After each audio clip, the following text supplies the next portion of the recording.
لای منەوە تەمان دادگایەکان بەردەوام بوو تا لە 15/6 2004 ئاعلى سوڵتەی قەزایی نەرویجی بڕیاریدا کە مەلاکرێکار و ئەنسار الئیسلام دوورن لە تیرۆریستی هەم لە کوردستان و لە نەرویج و هەم لە خارجی هەردووکیشە. ئەوە شتێکی زۆر گەورە بوو چونکە بەراعەتێکی مهم بوو بۆ ئەنساریش کە ئەو کاتە متهمەکە کرا بە کوشتنی زۆر کەسی مەدەنی و لەو جۆرە شتانە. ئەوەش شتێکی مهم بوو کە لە سوڵتەیەکی قەزایی گەورەوە لە وڵاتەوە دەربچێ. قەزێکی من هەرتوولی کێشا دوا بە دوای ئەوەش تەوانە تا گەیشتنە ئەخیریش کە بڕیاری دەرکردنەکەیان دەرکرد. پێش بڕیاری دەرکردنەکە نزیکی 5 ملیۆن دۆلار سەرف کرا لە قەزەی کە پێیوترا قەزەی مەلاکرێکار. 30 ملیۆن کڕۆن کە ئەو کاتە ئەیکردە نزیکی 5 ملیۆن دۆلار لە 11 مانگا 1 ملیۆن یۆرۆ سەرف کرا بۆ مەسروفاتی ئەو تحقیقاتانەی کە کرا. دە مخابراتی دەوڵات لەگەڵ منە تحقیقاتیان کرد. مخابراتی ئەمریکی 2 جار، جارێک لە برۆکسلەوە هاتن، جارێک لە واشنگتن مباشر، هەروەها ئیتالی و ئەڵمانی و نەرویجی و ئیترەوانی تریشکە کردیان هۆڵەندی و بەڵام الحەمدلله نەگەیشتنە هیچ نەتیجەیەک چونکە هەر معلوماتێکیان بویستایە دیار بوو معلوماتەکان بڵێن لە لای من نەماوە چونکە شتەکان هەمووی تازە بوون. تەرکیزیان زۆرە کردە سەر مەسەلەی پارە. پێم وتن بە هەمویان وەکو یەک لە هەموو دادگاکانی شایمە 5,000 دۆلارمان کۆ کردوتۆ لە ئەوروپا، 2,000 لە ئوسترالیا و ئەمریکا و کەنەداوانە، 7,000 هەرەوەندەش بۆ پێی ژیاوی. یانونا ئێوە چێکی زۆرتان کڕیوە، پارەتان بە چەک داوەمان و نایە مەچەکەکان لە 147 چەکی حرەکەمان بەرکەوت بوو چونکە بە نیسبەت تەوزیع کرا.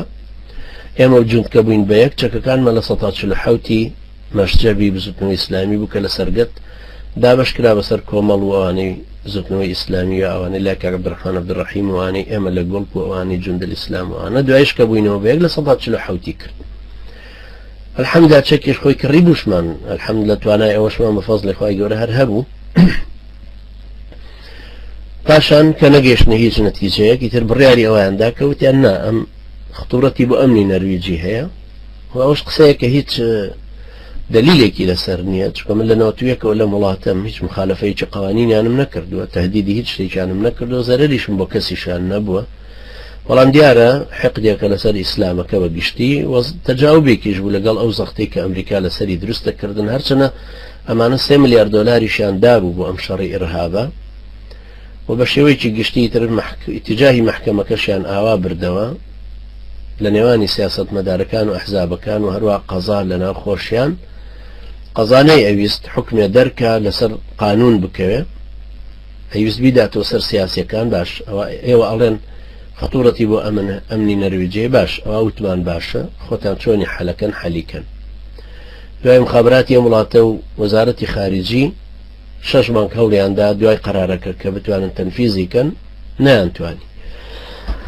ئەو کاتی ئیاد عەلاوی لەسەر حکم بە وەزیری دادەکەی پەیوەندی نەرویجەکانی قبول کردوتی بەڵێ قبولمانە مەلاکرێکار دەتوانن تەسلیم بکەنەوە و ئێمەش بە دەوری خۆمان تەسلیم بە ئیدارەی سلێمانی یەکەینەوە کاتە.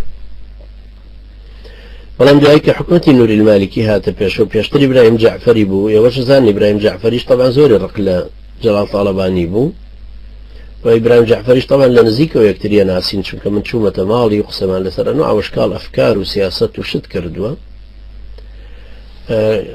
هیچ ئەوە طبعا لەو فترەی ئەوە هیچ قبول نەبوو. دوایی لە فترەی نووری المالکیە وەزیری عەدلی ئەمان، عەدلی نووری المالکی دیسان جوابی نەرویجی داوتی ئێمە ناتوانین وەرەی بگرین چونکە ئەگەر ئێمە وەرمانگر لە بەغدا ئێمە هیچ شتێکمان لەسەری نییە لە وەکو حکومەتی عێراقی.